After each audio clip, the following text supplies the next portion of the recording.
Hey, so real quick, before this review actually begins, I would like to let y'all know that for the most part, this is a spoiler-free video.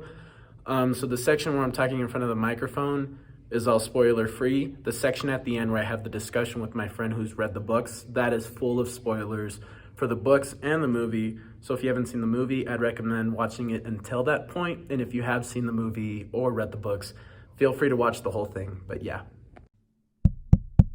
Hello, yo, it's me again, and this time with yet another review. Now, this is one that I've been wanting to make for actually since I saw this movie on Thursday, and there have been other reviews that I've been trying to work on, but obviously, as you can tell now, I'm a lumberjack. That's right, I am going to school now in an actual college and studying stuff I've been wanting to study for a while now. So I've been busy a little while. I wanted to make a Venom review. I edited the audio, decided not to make it. I shot 7 reviews for Shang-Chi. Couldn't figure it out. So instead, I'm just going to be doing this, Dune, because this is a movie that at the moment is still quite relevant as it only came out a couple days ago, and I hope to have this video done in time enough to at least get down my final thoughts and let y'all know what I really thought about the movie. So this is one I've been anticipating for actually since 2017 when the director announced that he would be making this movie. I was a huge fan of Blade Runner 2049. His first film that made me fall in love with him that I saw in theaters was Arrival, and he's done other movies that I've seen since then like Enemy, Sicario, Prisoners, that all really have some kind of strange signature style to them that only would be recognizable in like a Denis Villeneuve type film. So hearing that he was going to be adapting this popular book series that was previously done by David Lynch, albeit in a shitty way, it was exciting for me because I really wanted to see what next he would do. I mean, how could he top Blade Runner 2049? The question is, did he? And how does this film stand by itself? Well, let's talk about it. Alrighty, so before I really get into what I liked about the movie, I want to give some of the things I didn't really like about it. And also, this is a spoiler-free review. Later on at the end of the video, you're going to hear a conversation with me and my friend Mary, who has actually read all the books and can give some kind of insight as to what she thought from the novel to adapting it to the big screen. And those will have spoilers, but this won't at the moment. So let me begin with the negatives. So first off, I wasn't really too engaged or into the character of Paul or just the portrayal from Timothée Chalamet. I thought overall he was the least engaging aspect of the movie. He was an okay character, like he had motivation. He emoted, he had like his own scenes that were really important, like the hand scene or just the scenes with the vocal projections. Like all of that is done so well, but really he was my least favorite part of the movie just because he really didn't have too much depth to him. And I know that's kind of part of how he was written in the books, I guess, from what I've heard from people who have read the books, but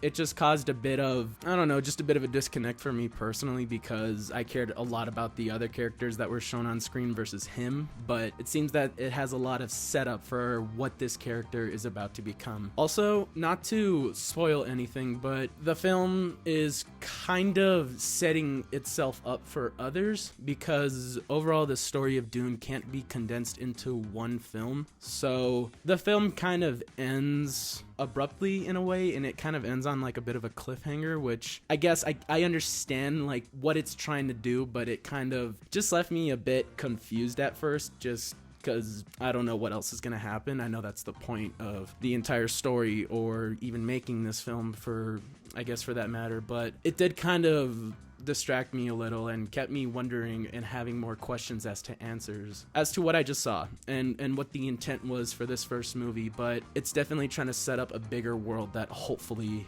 will be put on film by whoever, hopefully Denis Villeneuve, and I guess we'll just have to wait and see how that holds up in the future. And then finally, I guess my last gripe with this movie is just, I talked about the film itself, but comparing it to Villeneuve's other work, specifically Blade Runner 2049, I've noticed that basically the entire scope didn't really impress me or intrigue me as much as 2049. 2049 is a movie that I saw quite recently, and I think it still holds up. I think it's fantastic. It has its flaws, but it's such a well-made movie and is one of the best, if not the best sequels I've ever seen. And the sort of scope in that really had me like hypnotized and intrigued from the beginning to the end. This movie took a while for me to get there, and it did happen eventually, but There were a lot of moments where I just didn't feel that same kind of intriguing factor that I got from the director's other movies, even like Arrival. I just didn't really feel as much invested in the story as quickly. But I eventually got there, which is going to lead to my pros. So first off, the directing, man, oh my goodness. So it's not a surprise that Denis Villeneuve is a masterful director who works his ass off on his movies and tries to, give the most authentic and engaging experience he can to the viewer. Same shit with this one.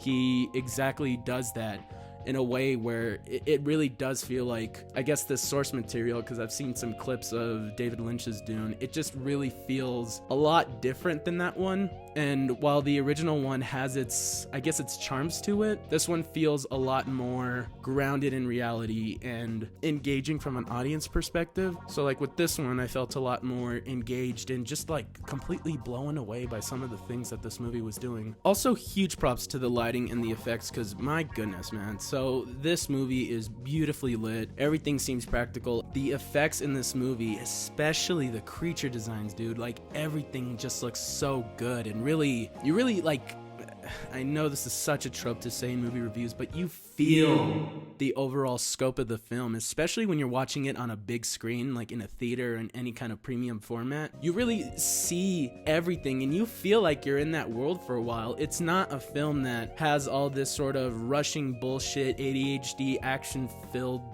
garbage CGI fest in it. It's really like well done and grounded in reality, and everything feels just so real. Even like the machines that follow them, or the different designs of these freaking models or aircrafts that fly like insects with wings. It's just so specific, and you almost try to think of like, how did they come up with this? And then you remember their source material to back it up. But overall, it just looks so real. Like nothing in this movie looked fake, and that's part of Denis Villeneuve being obsessed with practicality and having genuine effects in his movie to make the film feel a lot more grounded in reality, or just not so CGI filled. Like everything looked so good in this movie. Shout out to everyone who did props and lighting. And speaking of the world building, my goodness. So the ambience of this movie obviously is something to write home about. It's just, you really do feel, again, invested in this world. A lot of where that comes from is not only like the directing and seeing like the sand dunes or seeing what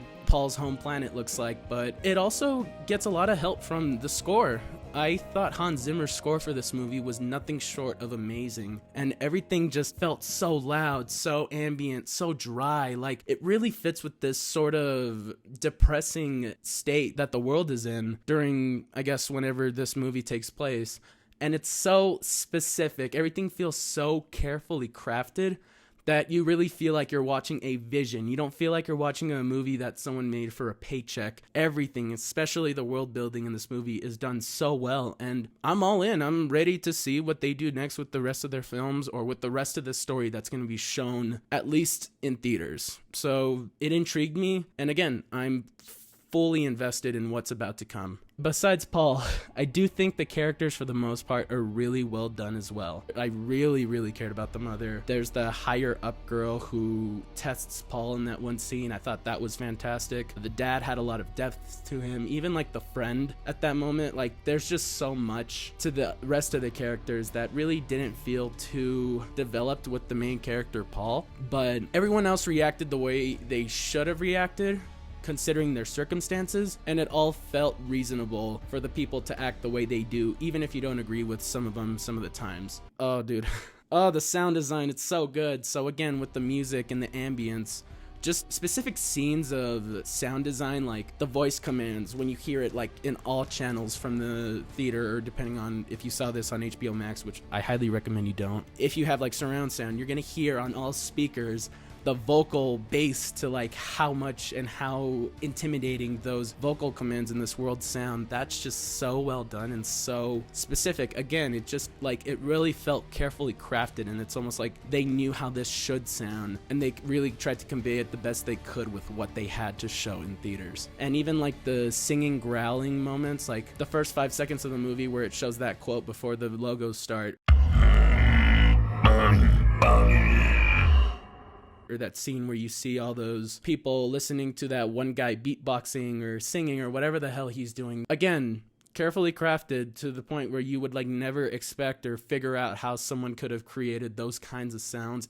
It all comes together to help expand this world building of the movie. It's just so cool. And then finally, the last thing that I absolutely loved about this movie is it's high stakes. Now, again, I don't know the story too well, but from what I'd heard more or less from people who have read the book, there was a lot to it that I felt could have been completely ruined, but I guess this is just how the story's written. But the way it was conveyed on film, it shows that there's a lot of high stakes going into this movie. There are consequences to characters making decisions, and there are moments where you probably wouldn't expect to see something like that in another PG-13 movie. And Denis Villeneuve is one of those directors that doesn't bullshit himself away from a certain rating. If he wants to make a movie and it has a certain rating, or like it's PG-13 like Arrival, he's not gonna confide to the censorship and the limits of it. He's gonna do the most he can with those ratings. If the other Dune movies are gonna be rated R, or they have to be rated R, he'll do it.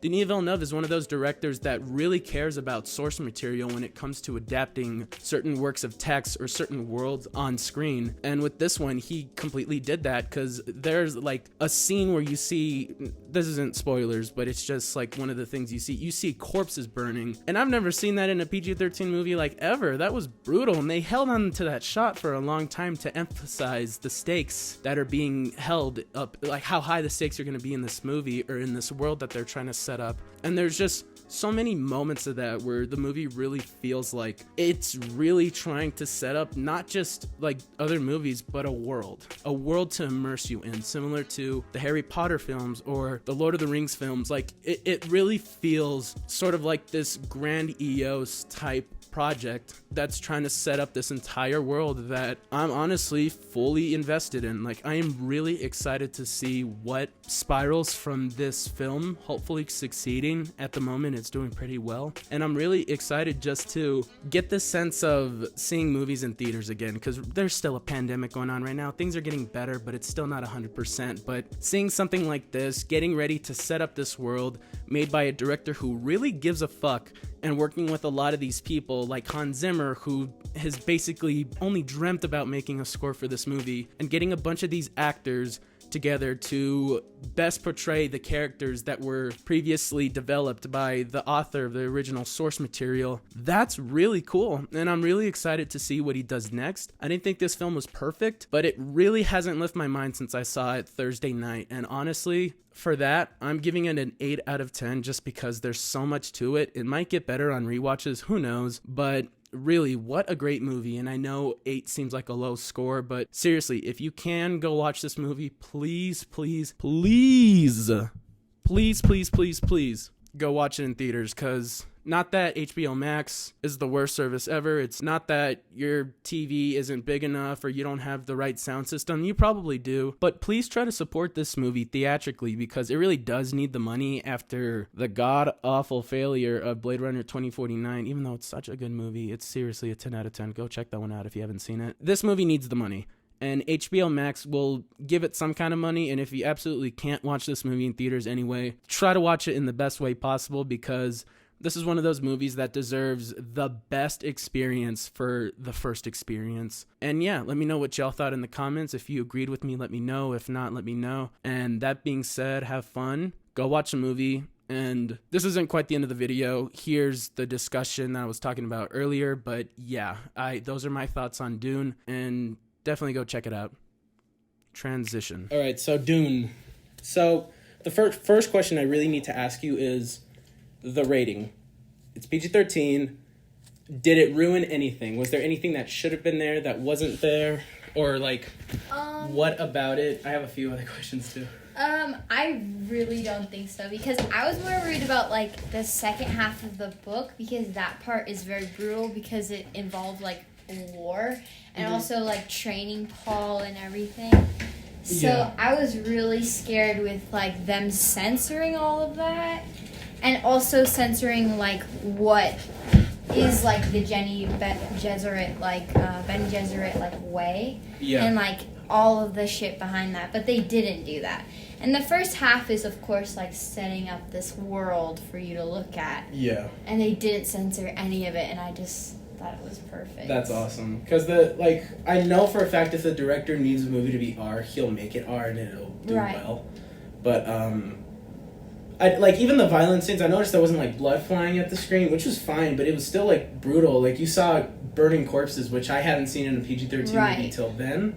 Also, what did you think of Chalamet? Because he's one of the few things I was kind of on when I saw it. Yeah. Just because I don't care about his character. Maybe that's how he's written in the book, but I personally care a lot more about the other people, and with him, I'm kind of like...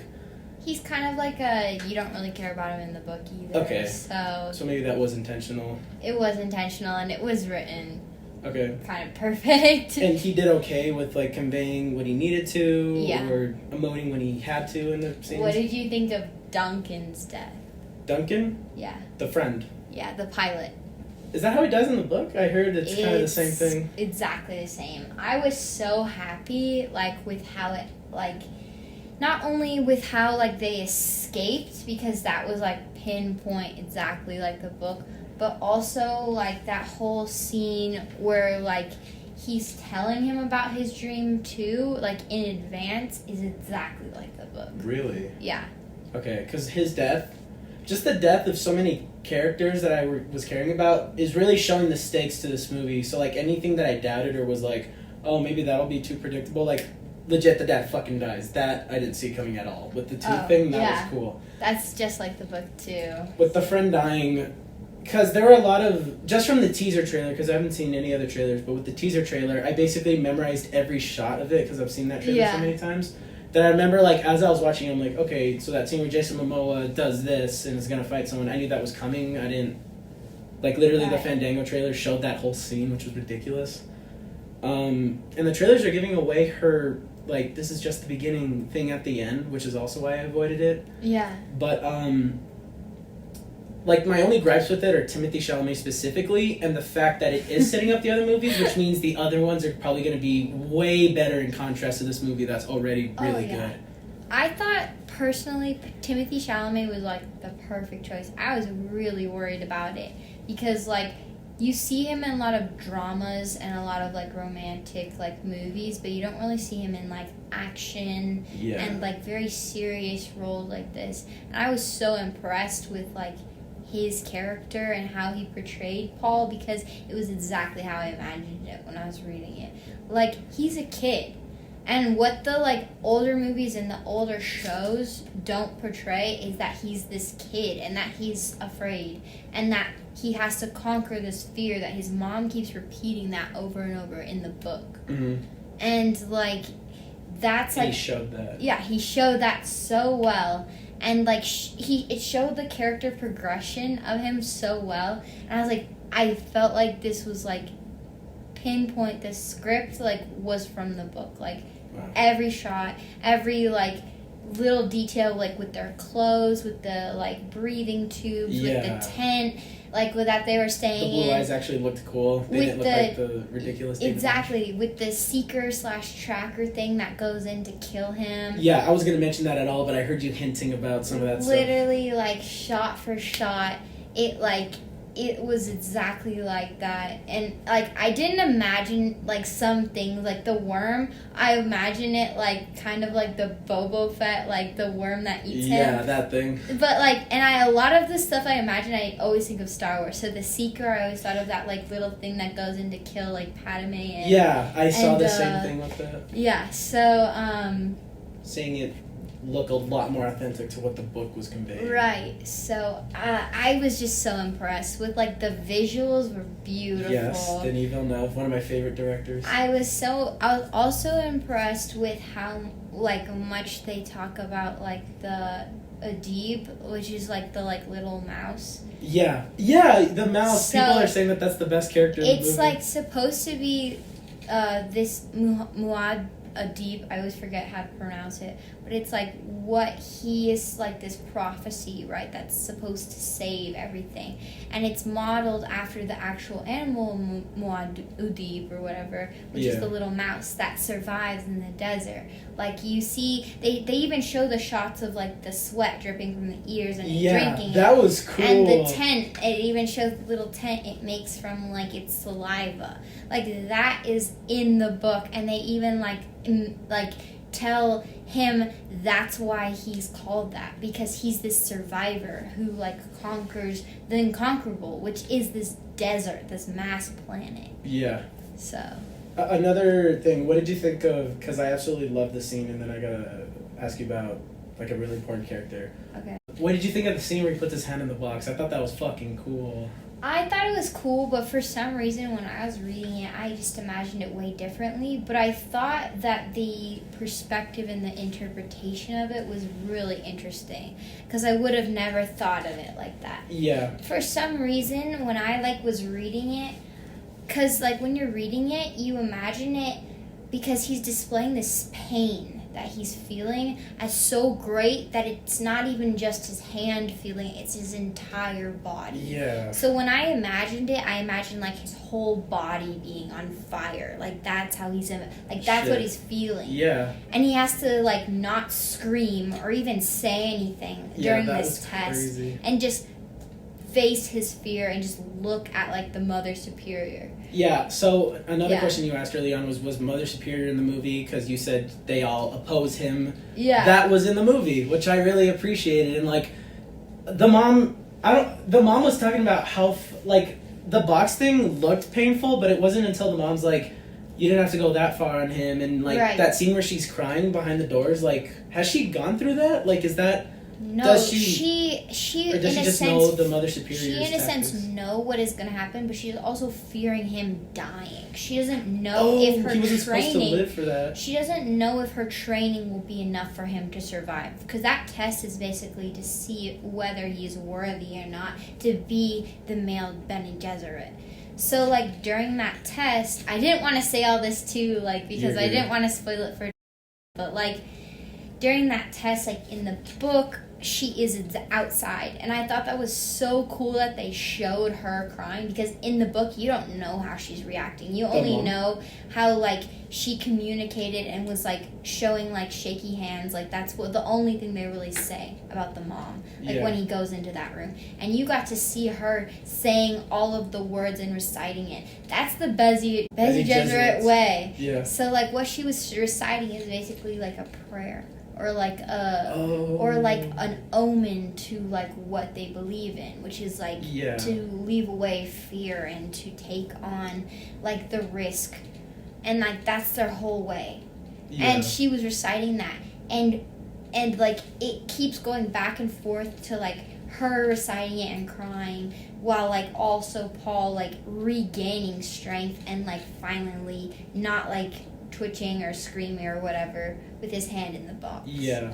And that was so brilliantly done, because like when I was imagining it, I just like did not even picture like what she was doing on the outside, or what was happening, or what he was thinking. Yeah. So I like that. So you kind of answered my next question. Sorry, this is so fucking formal. Yeah. Sorry. You kind of answered my question about like what do you think of the mom. So you were asking, was the mom going to be good? You were kind of nervous about it. You think the movie did her justice?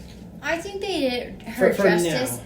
I think the most important book for her personally is the first one. And so if you don't get her character right, then like you aren't setting up the future. Like you aren't setting up the future characters. Yeah. And I don't want to spoil it, but like you know that she's pregnant.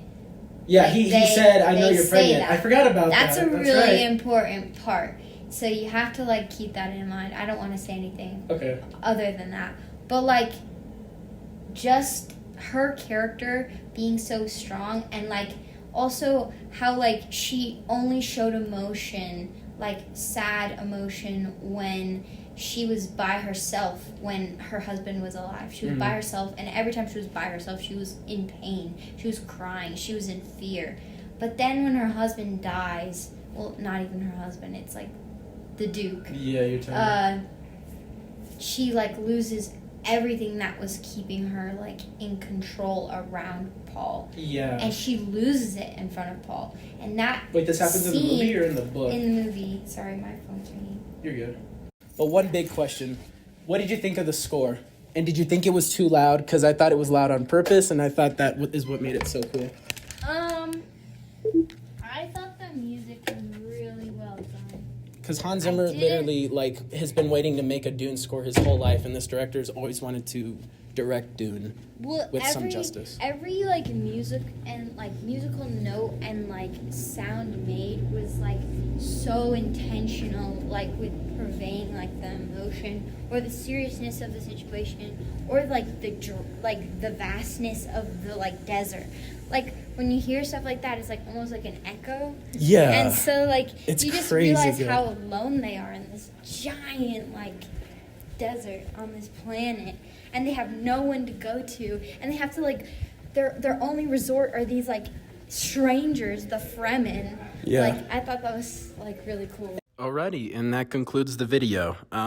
We had to walk out because a couple friends asked us if we wanted to hang out, so that was that. But yeah, again, I really hope y'all enjoyed the discussion. I hope y'all enjoyed the video, and definitely go check out Dune in theaters and let me know what y'all thought. Peace.